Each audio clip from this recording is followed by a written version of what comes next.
ቤተክርስቲያኗ ሴት ጠል ነች። እሸቱን ይዘው ትሞታል። እሷ ማሽናት እሸቱን ይዘው ስለምትሞት ግን ከመሞቱ በፊት እውነት እኔ እንደው በቅድስት ቤተክርስቲያን ፊት ለፊት ቆመን ነው ቁጭ ብለን የምንነጋገረው። ያወርደው ይሄንን ቪዲዮ ቢያስተካክልን ማስተዋይ ይሰጥበት ይቅርታ ቢጠይቅ።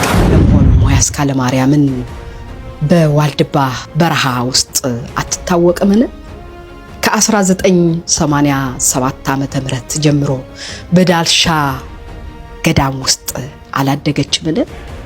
ስለምን ኩስናዋስ መነኮሽ አልመነኮሽ የት ኖርሽ የት ሄድሽ ምናምን ተብላ የምትጠየቅ እናት ናትን? ጽናቷ፣ ብርታቷ፣ ጥንካሬዋ ያንን ሁሉ ታግሳ እናቶችን ነፃ አውጥታ የእናቶችን አንድነት ገዳም መገደሟ ለእናንተ ለምን እንዳሳመማችሁ በጣም ከባድ እና ጥያቄ የሚያስነሳ ሁኔታ ነው የፈጠረብኝ። ዋልድባ ዳልሻ ላይ አሉ ሳልል አለሽ ማለትም እችላለሁ። እንግዲህ ይሄ ሊሆን የማይገባው የገዳሙን ታሪክ ያበላሸሽ ነው ያለች አስካል ምንላ እንዲያው ማይ የሚባልም ስም የላትም። አልመነኮሰይም እዚህ ገዳም በግልጽ ልንገራችሁ። እዚህ ቦታ ላይ አልመነኮሰይም፣ እኛ አላመነኮስናትም፣ አናውቃትም። እሷ ግን እንቺ ነኝ የምትለው ስለምንኩስናዋም ጠይቀናት ማይበረ ስላሴ መነኮስኩ አለች። ማይበረ ስላሴ አበምኔቱን መምህር ወልደ ሰንበትን ጠየቅነ፣ እኔ አላመነኮስኩም አለ።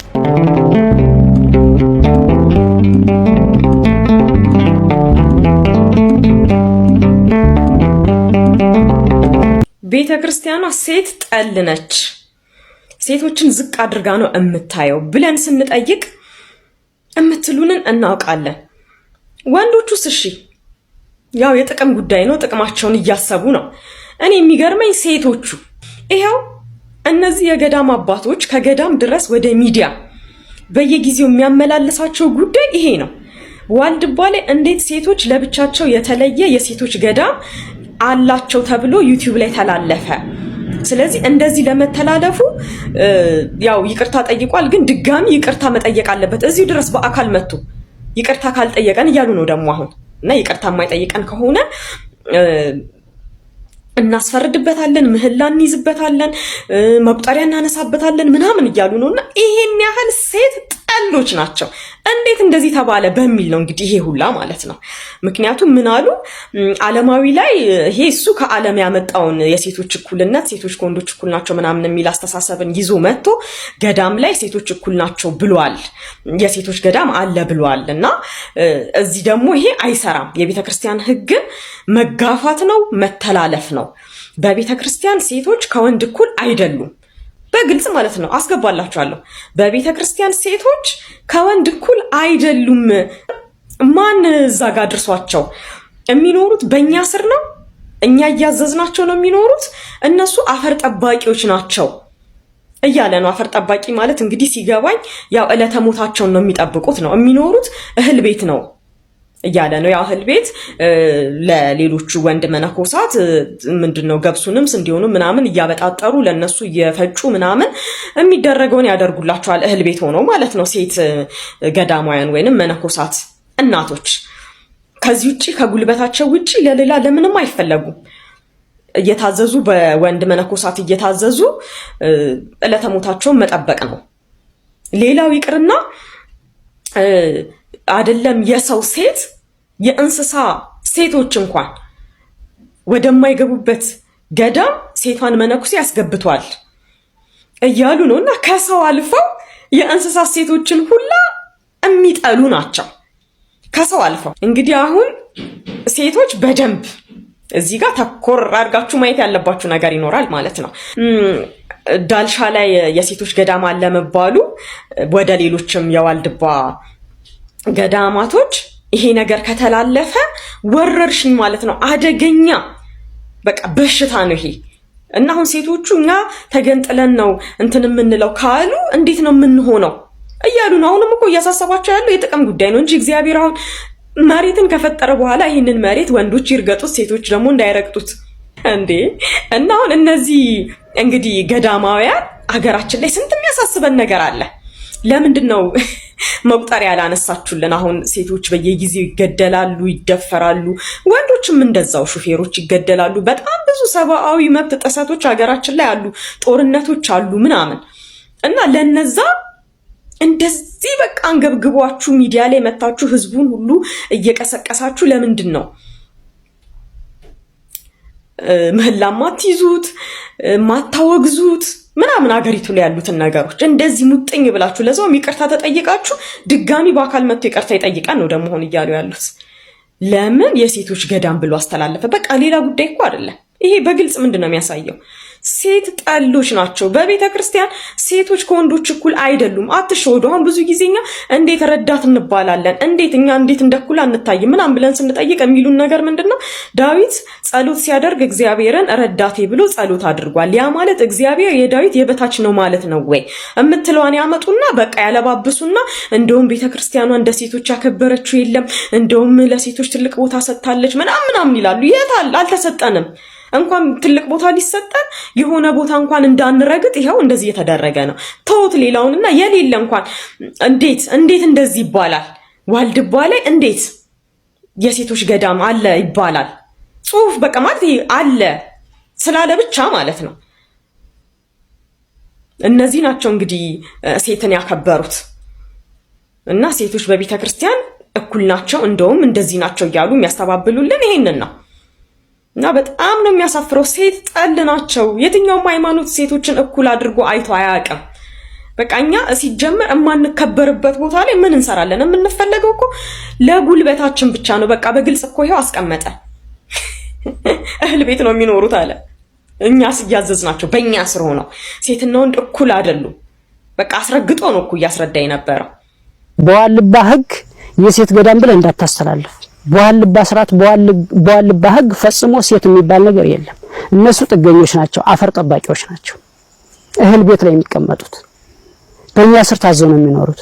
አሁን ይሄ ነገር ወረርሽኝ በሽታ ነው። ይሄ ዳልሻ ላይ የተከሰተው ወረርሽኝ በሽታ ይሄ አደገኛ ቫይረስ ነው። አሁን ወደ ስቋርም ወደ አብረታንትም ይዛመታል ለሚባል ዳልሻ ላይ እናቶች መብት ካላቸው ከተፈቀደላቸው የሴት ገዳም ከተባለ ዳልሻ ዋልባ ነው፣ ስቋርም ዋልባ ነው፣ አብረታንትም ዋልባ ነው። ስለዚህ ሀዚያም እናቶች ለብቻቸው ተገንጥለው ለመኖር ምን ምክንያት ሀዚህ ላይ ምዕራፉ ተጀምሯል። ያንን ነገር ሁሉ የሚያነካካ አደገኛ በሽታ ስለሆነ አባቶች በእውነት አዝነዋል። እንኳን የሴት አንስት የከብት አንስት አይሻገርበትም እየተባለ እየተነገረ እሸቱንም ይዘው ትሞታል። እሷም ማሽናት እሸቱንም ይዘው ስለምትሞት ግን ከመሞቱ በፊት እውነት እኔ እንደው በቅድስት ቤተክርስቲያን ፊት ለፊት ቁመን ነው ቁጭ ብለን የምንነጋገረው። ያወርደው ይሄንን ቪዲዮ ቢያስተካክልን ማስተባበያ ይሰጥበት ይቅርታ ቢጠይቅ እኛንም ብቻ አይደለም ኦርቶዶክሳውያን የተሳሳቱትን ይቅር ቢላቸው ጥሩ ነው። አሁንም ይሄን ነገር ማስተካከለው ከሆነ መቁጠሪያ እየጣልን ገና በምህላ ልንጠይቅ መየታችን ስላድኖ አውጥተን ፍረጅ አንቺ ፍረጅ ብለን አንተውም። ምክንያቱም ታሪካችን ተቀብሯል። ዛሬ የኛ አባቶች አንዳንድ ሰው እንኳን እዚህ አሁን አንድ ሰው ለምሳሌ ወጥቶ በዚህ በደባርቅ በዚያ በጎንደራ ባህር ዳር ሲገኝ የት ነው የመጣው አባ ዳልሻ ሴቶቹ ገዳም ነው የሚባል በጣም በሚያሳዝን መንገድ። ለእሸቱ መለሰ ስመ ክርስትና ወልደ ገብርኤል በዋልባ እንዳልሻ ቅድስት ኪዳነ ምህረት ዘተስፋ ሐዋርያት አንድነት ገዳምና በገዳሙ ስም በተሰበሰበው ማህበረ መነኮሳት ስም የምናስተላልፍልህ የክፉ ስራ ውጤት ምን አገኘህ ልጃችን? እግዚአብሔር አምላክ ፈቅዶ እመቤታችን ወዳ ወደዚህ የተባረከና የተቀደሰ ቦታ መጥተህ ነበር። በረከት ልትቀበል ቦታው ልትጎበኝ ከአበው አባቶች ልትባረክ የእነ አቡነ ሳሙኤል የእነ አቡነ ተስፋ ሐዋርያት የእነ አቡነ ሚናስ የእነ አቡነ ምስራቃዊ በረከታቸው ሊያድርብህ አበው በሚስጥር ጠርተው ነበር። አንተ ግን ዋልባን አቃለልከው። የአንድ ባለሀብት መኖሪያ ቤት ያክልን እንኳን ክብር አልሰጠኸውም። ከጽሞናው ቦታ ከስውራኑ ከውግዘቱ ስፍራ ካልተፈቀደው ቤተ መቅደስ ሴት አሯሯጥክበት። አበው አባቶችን አሳዘንካቸው። መናንያን አርድእቶችን አሸማቀከን። የተስፋዋን ምድር ገዳማዊ ቅድስትን የመናፍቃን መሳለቂያ ያደረካት። አስቀምጠን ቁጭ አድርገን ፊት ለፊት እየተያየን ስለ ቦታው ታላቅነትና ክብር እንዳልነገርን ሁሉ አንተ ግን እንደምንም ሳትቆጥረን ታሪካችንን ከቆሻሻ ውስጥ ቀበርከው።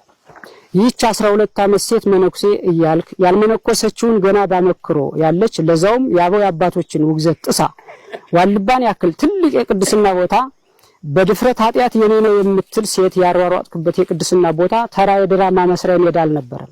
የተባረከው የቅድስና ቦታ ዋልባ ነው እንጂ። ስለ ዋልባ ታሪክ ስንነግርህ፣ ስለ ቃል ኪዳኑ ስፍራ ስናብራራለህ፣ ስለ እውነታው ስናወራህ አንገትህን ስትነቀንቅ የነበረው ለካ ከአንገት በላይ እንዲሉ ከአንገት በላይ ነበር።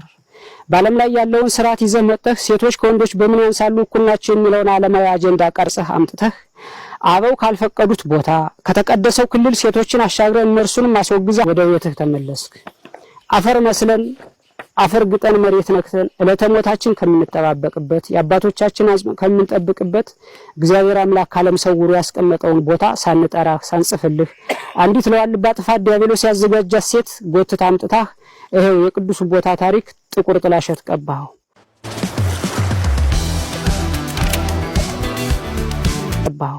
ዋልባ የሴቶች ገዳም ብለህ በምስኪን ኦርቶዶክሳውያን አእምሮ ውስጥ ቀረጽከው። ዋልባን ነገስታት አልደፈሩትም ነበር፣ ጳጳሳት አልተቃወሙትም ነበር። ሁሉም የሚያውቀው ዋልባ የራሱ ዳር ደንበር እንዳለው የራሱ የመተዳደሪያ ስርዓት አበው ህግ አበው እንዳለው ማንም ዘሎ ዘው ብሎ የማይገባበት የተከበረ ቦታ መሆኑን ነበር። አንተ ግን በዋልባ ስርዓት ፍጹም ነውር የሆነውን ስርዓት የከለከለውን ሴቶችን አጠራቅመህ ዋልባ የሴቶች አንድነት ገዳም የሚል አዲስ ነገር ለዓለም አስተዋወቅ። ህዝበ ኦርቶዶክሳውያንንም አደናገርክ። ለገንዘብ ስትል ይህን ክፉ የታሪክ ጠባሳ የታሪክ ብልሽት ጥለህ አለፍክ። አንከስህ አንደበት የለን በየትና ወዴት አድርገን ካሁን በፊት ሲፈርድ የነበረው ዛሬም እየፈረደ ያለው ነገም የሚፈርድ የዋልባ አምላክ በዚህ በተሰበሰብነው ማህበረ መነኮሳትና ባንተ መካከል በእውነት ይፍረድ። አሜን።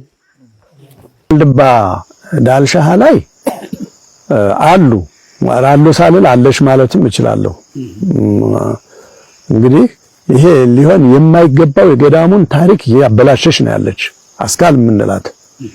እንዲያው ማይ የሚባልም ስም የላትም አልመነኮሰይም። እዚህ ገዳም በግልጽ ልንገራችሁ፣ እዚህ ቦታ ላይ አለመነኮሰይም፣ እኛ አላመነኮስናትም፣ አናውቃትም።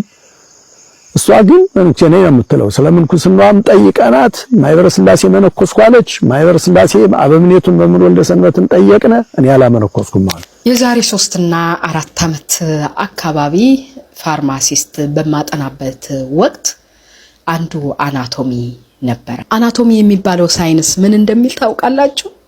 አንገታችን በ7 ዋና ዋና አጥንቶች የተዋቀረ ነው ይላል።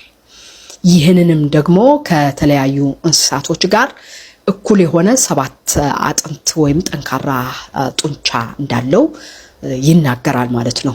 ዝሆን በእኛ አንገት ላይ የሚገኙ 7 አጥንቶች ወይም ሰርቪካል ቨርትብሬ የሚባለው አጥንት እንዳላት ይናገራል። እና የሰው ልጅና የዝሆንን አንገት በ7 ትልልቅ አጥንቶች የተዋቀረ እንደሆነ ያስቀምጣል። ይሁን እንጂ ዝሆን እኔ ያሸንፋቸዋለሁ ብላ ያሰበቻቸውን እንስሳት ለመጣል ትጠቀምበታለች። በምን? በአንገቷ። በዚህ በረጃጅም አንገቷ ላይ የተዋቀረው አጥንቷ በመመካት ለመጣል ትሄዳለች ማለት ነው። የሰው ልጅ ግን የተዋቀረው ጭንቅላቱ እንዲሸከም ነው እንጂ በዚህ መቼም ሰውን መታችሁ ልትጥሉ ወይም ልታሸንፉ አትችሉም።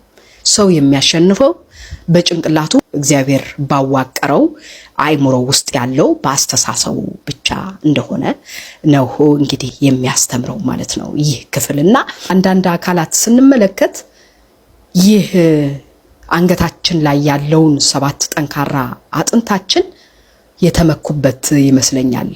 ከአጥንቱ በላይ ያለው ጭንቅላታቸው ወይም አስተሳሰባቸው የተውት ይመስለኛል። ሰሞኑን እንዳያችሁት ቀደም ብዬም እንዳሳየኋችሁ በስክሪኑ ላይ እንደምትመለከቱት ስለ ዋልድባ ዳልሻ እናቶች ገዳም አንዳንድ ነገሮች ሲሰነዘሩም አያለሁኝ። ፐርሰናሊቲ በሆነ ደግሞ አንድ እናት ብቻ አታክ ለማድረግ የተሄዱበት እርምጃዎች ሰፊ የሆኑ ረጅም የሆኑ ሁኔታዎች እንዳሉ ተመልክቼበታለሁኝና እውነት ለመናገር ከሆነ ይህንን እያቀረቡ ያሉ አካላቶች ምናልባት ለማህበራዊ ሚዲያቸው ወይም ለዩቲዩባቸው ለተለያዩ ቢዝነሳቸው ማራገቢያ ሊሆን ይችላል።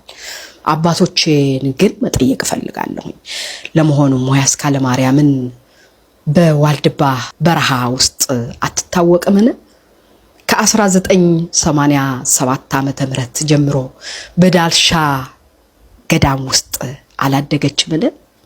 ስለምንኩስናዋስ መነኮሽ አልመነኮሽ የት ኖርሽ የት ሄድሽ ምናምን ተብላ የምትጠየቅ እናት ናትን? ጽናቷ፣ ብርታቷ፣ ጥንካሬዋ ያንን ሁሉ ታግሳ እናቶችን ነፃ አውጥታ የእናቶችን አንድነት ገዳም መገደሟ ለእናንተ ለምን እንዳሳመማችሁ በጣም በጣም ከባድ እና ጥያቄ የሚያስነሳ ሁኔታ ነው የፈጠረብኝ። ለማንኛውም በሰፊው መጣበታለሁኝ ስለዚህ ጉዳይ።